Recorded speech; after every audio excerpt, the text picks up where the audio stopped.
Hello mortals, you dare disturb the slumber of the ancients. Very well, let me tell you a tale of kings that will chill your bones.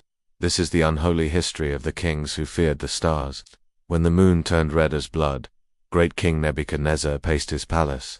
Was this an omen of war, disease, or worse, death? Should he take drastic measures before the next lunar eclipse cast its shadow? History shows us these fears were not unfounded. Ancient Babylon was the birthplace of astrology, and when astrology came to Mesopotamia around 3000 BC, it took root like a vine strangling a mighty oak. The earliest known horoscopes date back about 4,000 years. They were recorded on clay tablets bearing the stamp of royalty. These star-studded tablets show kings surrounded by signs of the zodiac, each symbol representing planets or stars believed to influence their lives.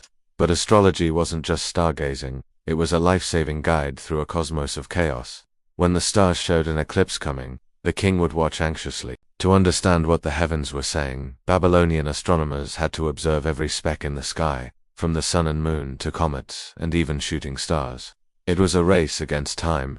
If an eclipse happened, it was crucial to decipher its meaning quickly, since these omens were believed to change daily. If the stars predicted disaster, the king would take drastic action. He might sacrifice a substitute king, placing someone else on the throne in his place during the eclipse. Once the danger had passed, the real king would return, safe in the knowledge that the bad omen had befallen another. The priests would then record the details of the substitution and the outcome on clay tablets, creating a library of celestial records that shaped the fate of empires. But the knowledge of the stars came at a cost. Those who interpreted the will of the heavens had to walk a tightrope between life and death.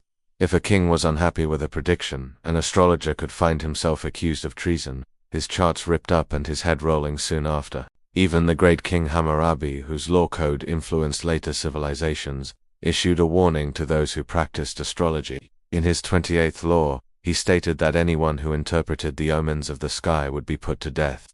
The starry sky became a dangerous domain where the slightest miscalculation could mean the difference between life and death.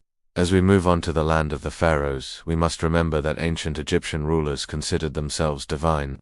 They saw themselves as vessels of the gods on earth. The pharaohs believed they had a duty to maintain Mat, a concept that encompassed truth, justice, and cosmic order. They believed that the stars and planets played a crucial role in maintaining Marat, and they diligently recorded celestial events to keep the cosmos in balance. In fact, inside some pyramids, scientists found mysterious holes aligned with the North Star. This suggests that ancient Egyptians observed and tracked celestial bodies closely, possibly to predict flooding of the Nile River or even plan construction projects. They carefully mapped the movements of the stars, noticing that certain configurations coincided with significant agricultural cycles, for instance, the annual flooding of the Nile, which brought life-giving silt to the farmers, but could also be catastrophic if too severe. Some believe the Egyptians' fascination with the afterlife was due to their keen observation of the sky.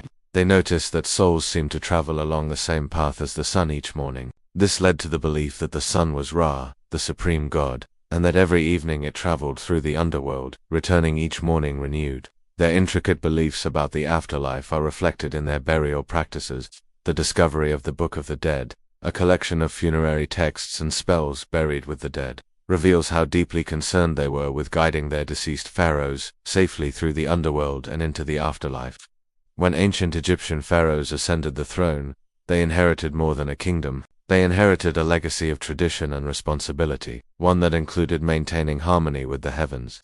Astrology was not a mere practice in Egypt, it was a way of life. It was woven into the very fabric of society, influencing everything from agricultural planning to religious rituals. The temple at Dendera contains one of the most detailed maps of the heavens created by the Egyptians. Carved into the walls are zodiac signs, constellations, and even planetary positions, forming a secret celestial code known only to priests and the pharaoh. But the secrets of the heavens were not just confined to scrolls and tablets. The pharaohs wore their connection to the stars on their bodies. The royal headdress often bore the emblem of the gods associated with the heavens, asserting their divine right to rule. Even the coronation ceremony of a pharaoh was steeped in astronomical symbolism. As the pharaoh took the throne, the stars overhead served as silent witnesses, their positions recording the exact moment of his ascension. Some pharaohs like Ptolemy, they used astrology to assert their divine legitimacy, claiming their rule was ordained by the stars. But this intimate relationship between pharaohs and the cosmos did not always lead to smooth sailing. Sometimes the very stars that guided them could also bring ruin. In the year 120 AD, Ptolemy II was advised by his astrologers that an eclipse would occur during his campaign against Ethiopia. Ignoring this counsel, he pressed on anyway. As fate would have it, a solar eclipse did occur on the day of battle, causing a panic among his troops. Ptolemy won the battle, but this victory was overshadowed by the impact of the eclipse. The incident led to a decline in the use of astrology for military guidance in Egypt, demonstrating that even the most powerful rulers could be affected by the consequences of celestial events. From the banks of the Nile, let us cross the Mediterranean to the heart of Rome, where the Colosseum roared with the cheers of thousands. Here, amidst the marble and might of the Roman Empire, astrology flourished. The very emperors who made laws and conquered nations were not immune to the supposed influence of the stars. Emperor Augustus, the first emperor of Rome, was born under the constellation of Capricorn. He used this to his advantage, declaring a new era in which he was the first king of Rome. He linked his rise to the celestial alignment, claiming it was a sign of his divine destiny.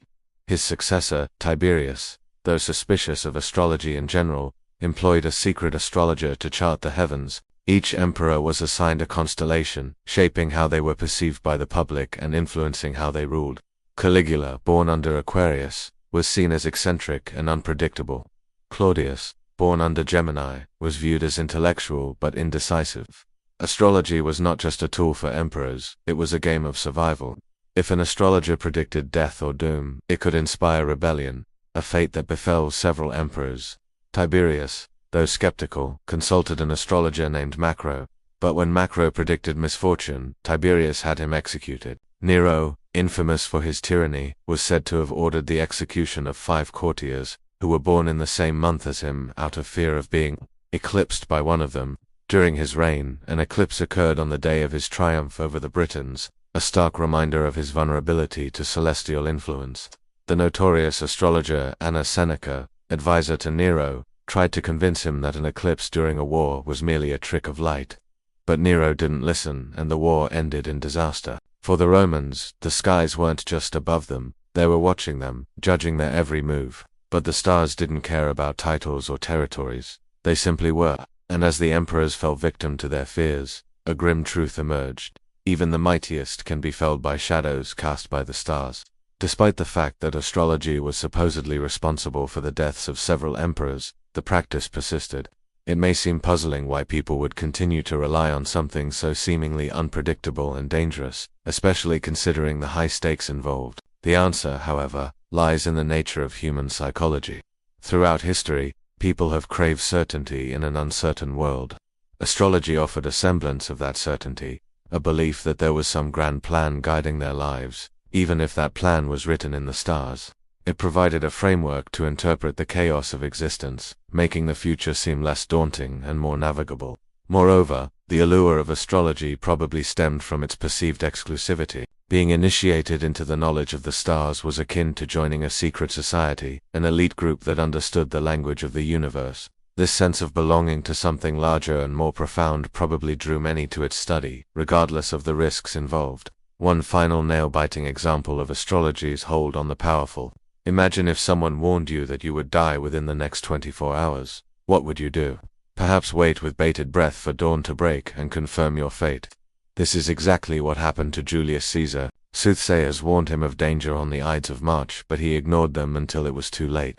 On that fateful day, a group of senators, led by Brutus and Cassius, assassinated him, ending the Roman Republic and ushering in the era of the Roman Empire. This chilling tale reveals the terrifying grip that astrology had on the minds of even the most powerful individuals. But as we reflect on this dark history, let's remember that the stars themselves are not to blame. They simply reflect our own mortality and the lengths to which humanity will go to try and comprehend it. The so-called dark side of astrology lies not in the stars, but in our interpretations and the choices we make based on them.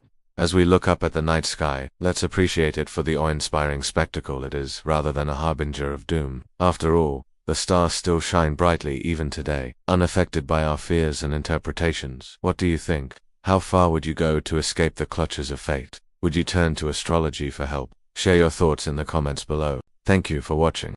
If you enjoyed this video, please Please remember to hit the like button and share it with your friends. Your support means everything to us. Don't forget to subscribe for more fascinating tales of history's darkest moments. Until next time, stay curious, stay critical, and remember, history is always darker than you imagine.